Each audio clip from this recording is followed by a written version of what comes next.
So Congress just blocked Trump's Canada tariffs, not Democrats. Congress, 22 Republican senators crossed the aisle, joined every single Democrat, and voted 71-29 to strip the president of his unilateral authority to impose tariffs on Canada. The House followed within hours, 298-137, with 61 Republican representatives breaking ranks, both votes veto-proof, both votes historic, both votes delivering a message that no president of either party has received from Congress in modern American history. You've gone too far, and we're taking this out of your hands. Trump's reaction was immediate.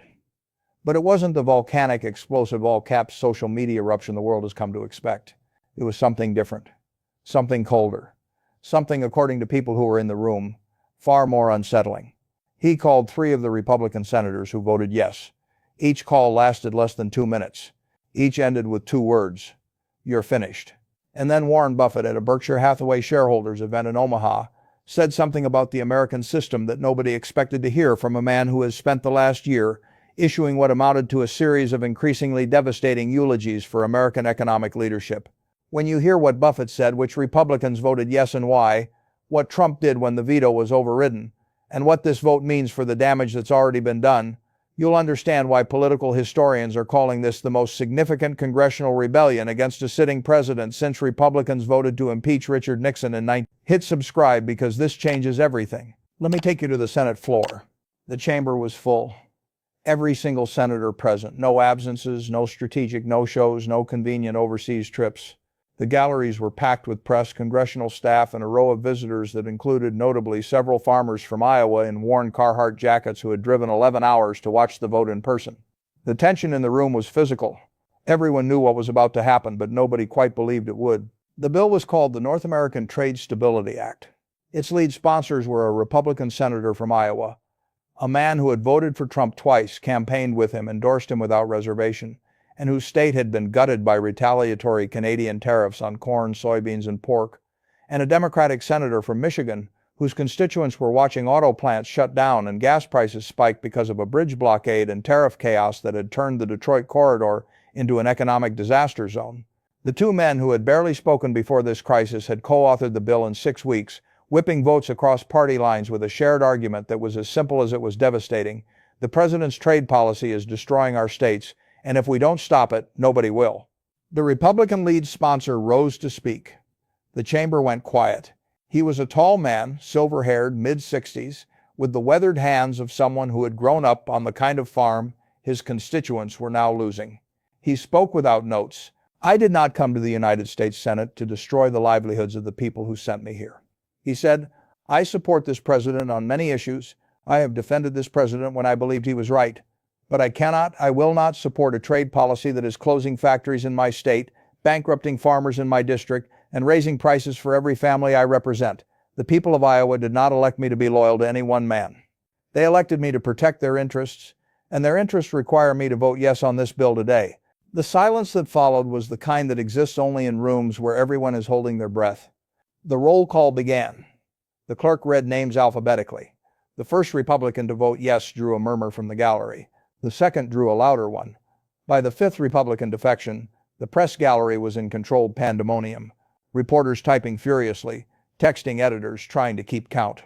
When the 67th vote was cast, the vote that crossed the 2/3 threshold, the vote that made the result veto-proof and therefore unstoppable, there was an audible gasp from the gallery, followed by something that almost never happens in the United States Senate: spontaneous applause.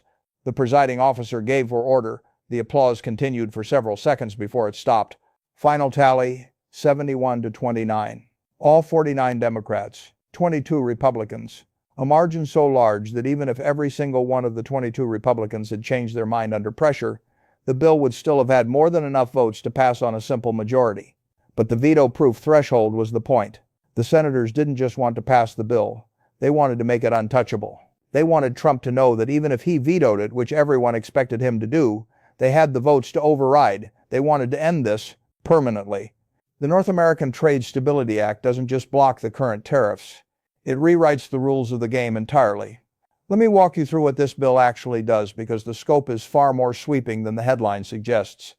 First, it rescinds immediately and completely all tariffs on Canadian goods imposed by executive action under the current administration. Every tariff on steel, aluminum, lumber, dairy, agricultural products, auto parts, and the blanket tariffs on remaining goods. All of them. Gone. Effective upon the override vote. Second, and this is the structural change that will outlast any single presidency, the bill strips the president of unilateral authority to impose tariffs on Canada and Mexico under Section 232 of the Trade Expansion Act, the national security provision that has been the legal loophole through which every single tariff action against Canada was justified. Section 232 was originally designed to allow the president to restrict imports that genuinely threaten national security, weapons components, sensitive technology, materials critical to defense production. It was never intended to be used to impose 25% tariffs on Canadian lumber or dairy products. The bill closes that loophole for USMCA partner nations permanently. Third, the bill requires explicit congressional approval, a simple majority vote in both chambers, for any future tariffs on Canada or Mexico exceeding 5% on any product category.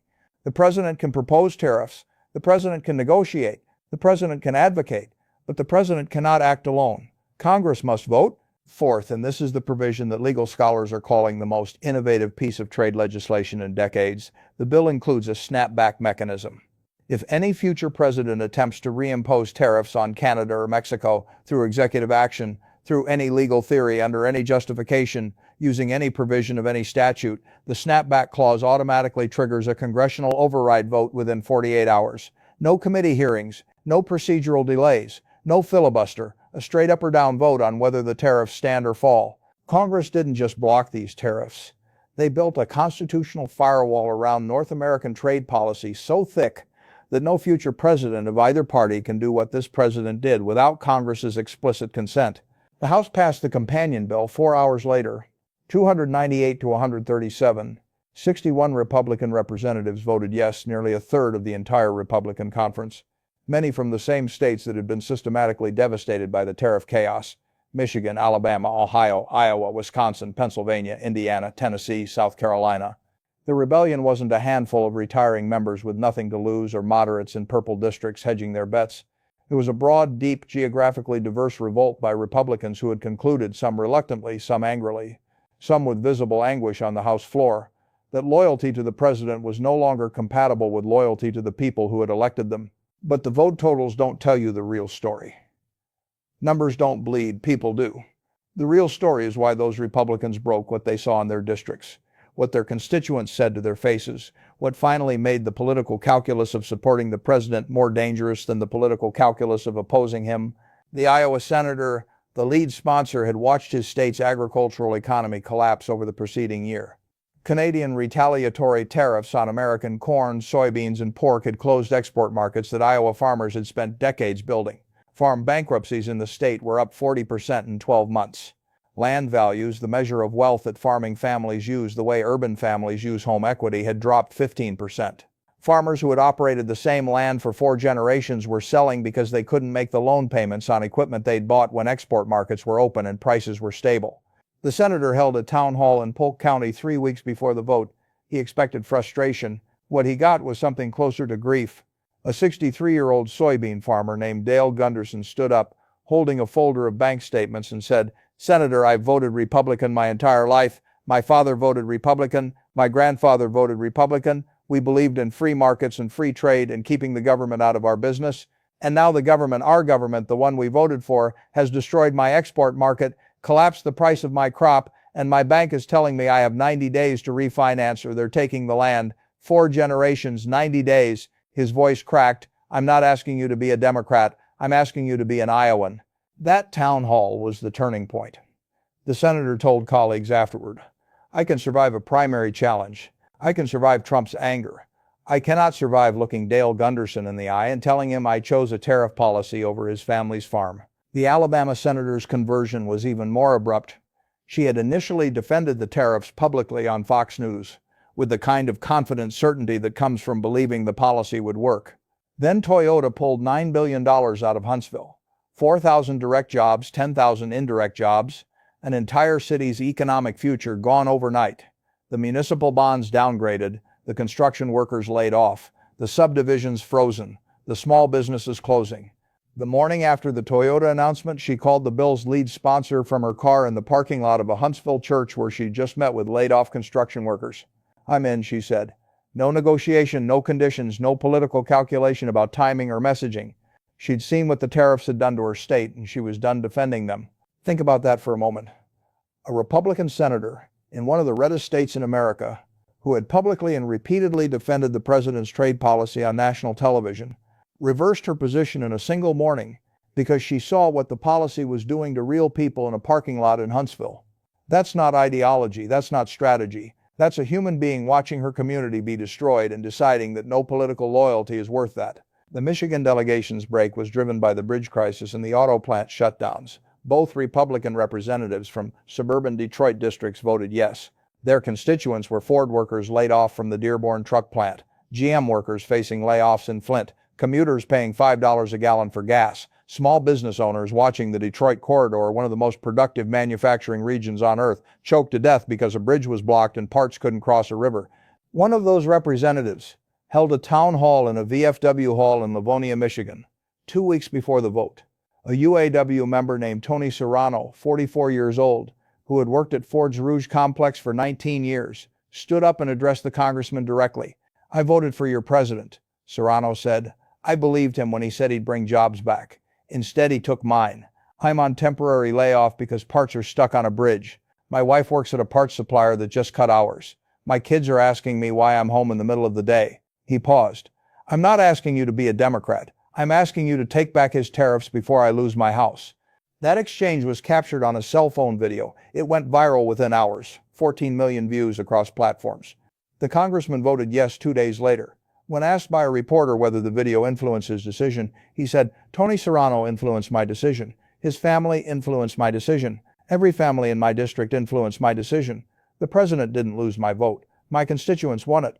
Behind the scenes, the pressure was even more intense. Major Republican donors, the financial infrastructure that funds campaigns, super PACs, and the vast machinery of modern American politics began threatening to withhold contributions unless the tariffs were reversed. The Koch network, traditionally aligned with free trade libertarian economics, actively lobbied Republican senators and representatives to support the bill. The Club for Growth, Americans for Prosperity, the National Association of Manufacturers, and the U.S. Chamber of Commerce, organizations that collectively represent the economic backbone of the Republican donor class, all mobilized against the tariffs with an urgency that veteran lobbyists described as unprecedented. The money people told the senators, "Your career depends on this vote, not on the president." And then Warren Buffett stepped to a microphone in Omaha and said something that nobody in the room and nobody watching expected. He was at a Berkshire Hathaway shareholders event. The room was full. When he walked to the podium, the audience gave him a standing ovation, as they always do, but this time the ovation lasted longer, carried an emotional weight that was hard to define. The first question from the audience was about the congressional vote. Buffett paused. He took off his glasses. He put them back on, and then he smiled. A real smile, not the wry, pained smile the world had seen from him for the past year. "You know," he said, "people have been asking me for months, years, really, what's wrong with America? What's wrong with the system? Why is everything falling apart?" And I've had some tough things to say. I've used words like demolished. I've used words like obituary. I've moved capital overseas because I didn't trust the policy environment. I've criticized decisions that I thought were harmful and self-defeating, and I meant every word of it. He paused again. The room was absolutely still. But today I want to say something different. What Congress did yesterday, Republicans and Democrats together, from states across this country, that's not what's wrong with America. That is what's right with America. That is the system working exactly the way it was designed to work 237 years ago. The applause started before he finished the sentence. The founders of this country were terrified of concentrated power. That's the whole reason they built 3 branches of government. They wanted to make sure that if one branch went off the rails, if a president, any president, Republican or Democrat, pursued a policy that was destroying the economy and hurting the people, the other branches could step in and say, "No, stop, this has gone far enough. We are a co-equal branch of this government, and we will not allow this to continue." That's what happened yesterday. Congress said no, and that no may be the most important word spoken in Washington in a very long time. He turned serious. Now on the economics, let me be clear. These tariffs should have been blocked 18 months ago. The damage they've caused, the factory closures, the farm bankruptcies, the gas price spikes, the capital flight, the alliance damage, the dollar erosion, That damage is real, and some of it will take years to repair. Some of it may never be fully repaired. Congress didn't prevent the harm. They stopped it from getting worse. And sometimes, in my experience, in business and life and medicine, stopping the bleeding is the most important thing you can do before you can start healing. Then Buffett said something that felt like the emotional conclusion not just of this moment, but of everything the country had been through. The tariffs, the trade wars, the factory closures, the bridge blockade, the alliance fractures, the capital flight, all of it. I've said some hard things about American leadership this past year. I've moved Berkshire Capital to international markets. I've questioned the competence and the reliability of American policy in ways I never imagined I would. And I meant it. Every word. But let me say this. He leaned forward. A country that can correct its own mistakes, even late, even imperfectly, even at enormous political cost to the people who cast those votes, is a country that still has a future. I saw 22 Republican senators put their careers on the line yesterday because their constituents were hurting. That's not perfection. That's not wisdom arriving on time. That's messy, painful, democratic self-correction. And it's enough, just enough to make me more optimistic about America than I've been in a very long time. The standing ovation lasted over a minute. Trump, meanwhile, was in a place nobody around him had seen before. According to 4 administration officials who spoke on condition of anonymity, the president watched the Senate vote on television in the residence. He sat in silence as the roll was called, which for Trump was itself unprecedented. When the 67th vote was cast and the chamber erupted, he stood up, turned off the television, and left the room without speaking to anyone. Aides who saw him in the hallway described his expression as blank, not angry, not volcanic, not the red-faced fury they'd witnessed during the bridge crisis or the Carney ambush. Something else entirely. One advisor said, "I've seen him angry 1,000 times. This wasn't anger, this was something worse. He looked like a man who just realized his own people don't believe in him anymore." He made 3 phone calls that evening to Republican senators who had voted yes. Each call was brief, less than 2 minutes. Each ended the same way. "You're finished. I will personally find someone to run against you, and I will fund them myself, and you will lose. You're finished." One of the senators, according to a colleague, hung up the phone, sat quietly for a moment, and said, "Well, I guess I'm going to find out if the farmers of Iowa have my back the way I had theirs." The public response came Sunday morning. Trump called the 22 Republican defectors traitors, rhinos, cowards, and worse than any Democrat. He announced he would recruit and fund primary challengers against every single one. He called the bill unconstitutional, a claim that legal scholars from across the political spectrum immediately demolished, pointing out that Congress exercising its Article 1 authority to regulate commerce with foreign nations is not a violation of the Constitution, it is the literal text of the Constitution. He vowed to find other ways to impose tariffs, though legal experts struggled to identify what those ways might be given the bill's comprehensive language. And then he vetoed the bill, as expected. The veto message was 2 pages long and accused Congress of surrendering American sovereignty to foreign nations and globalist interests. Constitutional scholars pointed out that a president accusing Congress of overreach for exercising a power that the Constitution explicitly, unambiguously grants to Congress is a remarkable inversion of how the American system is supposed to work. Within 48 hours, both chambers held override votes. The Senate voted 71 to 29, identical to the original vote, down to every single name. Not a single Republican who had voted yes switched back. Not one. Despite the private phone calls, despite the public attacks, despite the traitor label, despite the explicit promise of funded primary challengers and the full weight of a vengeful presidency bearing down on their political futures. Every single one of the 22 held firm. Whatever they feared about crossing Trump, they feared the looks on their constituents' faces more. The House overrode 296 to 139. 2 members shifted, but the margin was still overwhelmingly veto-proof. He vetoed it. Congress overrode the veto.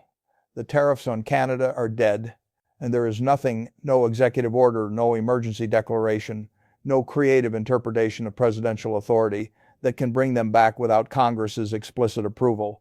The gavel came down. And for the first time in over a year, the most destructive trade policy in modern American history was over. But the gavel coming down on the tariffs doesn't bring back what they destroyed. And this is the part of the story that prevents any honest person from calling this a victory. It's a correction. It's a course change. It's the system engaging. But it's not a victory, because victories don't leave this much wreckage behind. Markets rallied immediately. The Dow surged over 600 points the day after the override, the largest single-day gain in 4 months. The dollar stabilized against major currencies for the first time in months. Canadian trade officials who had been watching the congressional process with cautious optimism immediately signaled willingness to resume bilateral negotiations on a renewed economic and trade framework.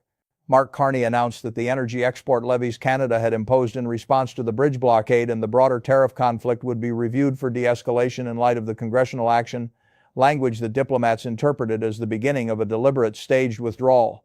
The immediate economic bleeding, the acute crisis mode that had defined the U.S.-Canada relationship for over a year began slowly and tentatively to stop.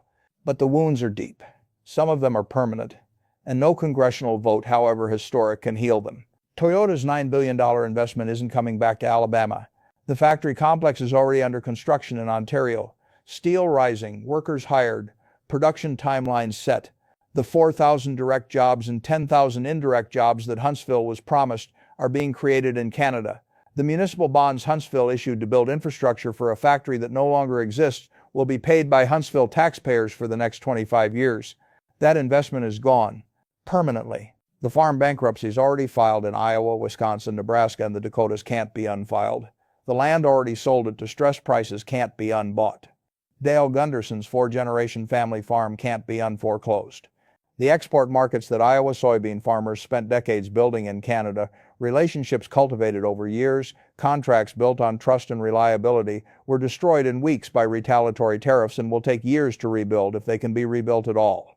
Canadian buyers found other suppliers: Australian wheat, Brazilian soybeans, Argentine corn. Those new relationships are now entrenched. The auto workers laid off from Ford's Dearborn plant and GM's Flint assembly line don't get back pay for months of lost wages and uncertainty. The families that drained savings, maxed credit cards, and fell behind on mortgages during the shutdowns don't get retroactive relief because Congress eventually did the right thing.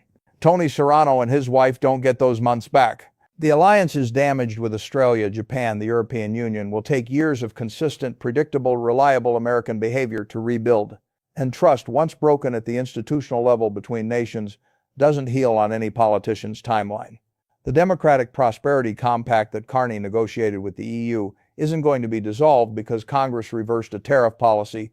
The dollar bypass framework is operational, processing real transactions in real currencies every single day.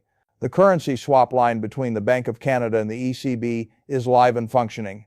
That alternative financial infrastructure now exists. It will be used, it will be expanded, and it will be replicated by other nations, not because they want to undermine America, but because they now have proof that they need insurance against American unpredictability, regardless of who is president. Congress stopped the policy. They cannot undo the consequences. The tariffs lasted 18 months. The damage will last a decade, maybe longer, maybe in the case of the dollar's eroding reserve status, much longer. And the Republican Party is now at war with itself in a way it hasn't experienced since the Tea Party insurgency, except this time the fault line runs deeper, because it's not about ideology or style. It's about whether loyalty to the president or loyalty to constituents takes priority when the two are in direct, irreconcilable conflict. Trump has declared a political vendetta against 22 senators and 61 representatives from his own party. Primary challenges have already been announced in 4 states. Trump has personally endorsed challengers in 3 of them, and his political action committee has committed over $12 million to funding campaigns against the defectors. The message to the rest of the Republican Party is unmistakable: cross me, and I will end your career. But early polling in those states shows something the White House didn't anticipate. In 3 of the 4 states with announced primary challenges, the incumbent Republican defectors are polling ahead of their Trump-backed challengers. In Iowa, the lead sponsor, the senator who stood on the floor and chose his farmers, leads his challenger by 11 points. In Alabama, the senator who flipped after Toyota left is ahead by 7. It turns out that when you vote to save your constituents' farms, their factories, and their livelihoods, your constituents remember. The populist base that follows Trump is powerful, and it is loud, but the farmers who lost their land are powerful too. The auto workers who lost their paychecks are powerful too. The small business owners who watched their dreams dissolve are powerful too, and they vote. The Republican coalition is cracking along a fault line that has been building quietly for years. The populist nationalist wing that defines loyalty as personal allegiance to one man versus the governing pragmatist wing that defines loyalty as delivering results for real people. Whether that crack widens into a generational fracture that reshapes the American political landscape, or whether it seals into another uneasy temporary truce, is a question nobody can answer yet. But the vote, 22 senators, 61 representatives, choosing their oath over their party, has already shifted the internal balance of power in ways no tweet, no rally, and no primary threat can easily reverse. And there's a constitutional dimension to this vote that extends far beyond any single president or any single party. The North American Trade Stability Act doesn't just block these tariffs. It reclaims, formally and structurally, congressional authority over trade policy, authority that Article 1, Section 8 of the Constitution explicitly grants to Congress, but that has been slowly, steadily ceded to the executive branch over 50 years through delegation statutes, emergency provisions, and the elastic national security loophole of Section 232. Future presidents of either party will now face a Congress that has demonstrated with a veto-proof bipartisan bicameral override its willingness to assert its constitutional authority over commerce with foreign nations. The precedent is set, the mechanism is built, the snapback clause is loaded. The next time any president attempts to impose unilateral tariffs that damage the American economy, Congress has a template, a legal framework, and the institutional memory of having already done it. So here's where we are. Congress passed the North American Trade Stability Act with veto-proof bipartisan majorities. 22 Republican senators and 61 Republican representatives broke with their own president because their voters were losing farms, factories, and futures. Trump vetoed the bill. Congress overrode the veto. The tariffs on Canada are dead. Warren Buffett, for the first time in a year of increasingly bleak assessments of American leadership, expressed something that sounded like hope, not because the damage has been undone, but because the system that was supposed to prevent the damage in the first place finally, belatedly, painfully engaged. This isn't about tariffs anymore. This is about whether the American system, the one designed by people who understood with the hard-won wisdom of their own revolution against concentrated power, the danger of allowing any single person to control the economic fate of a nation, still functions. Whether the guardrails built into the Constitution 237 years ago can still hold when a president pushes against them with the full force of his office and his movement. Whether a country that has spent the last year and a half watching its alliances fracture, its factories close, its farms bankrupt, its currency weaken, and its place in the world diminish, can still find somewhere in its institutional DNA the capacity to say, enough, stop, we're going a different direction. And today, imperfectly, belatedly, at a cost that should haunt everyone who could have acted sooner, the answer is yes, barely, late, after too much damage that didn't need to happen and too much suffering that could have been prevented. But yes, the system still functions. Can the damage already done, the factories lost, the farms bankrupt, the alliances fractured, the alternative financial systems now humming along without American participation, ever be fully repaired? Will Trump's war against his own party tear the Republican coalition apart, or will it make him stronger?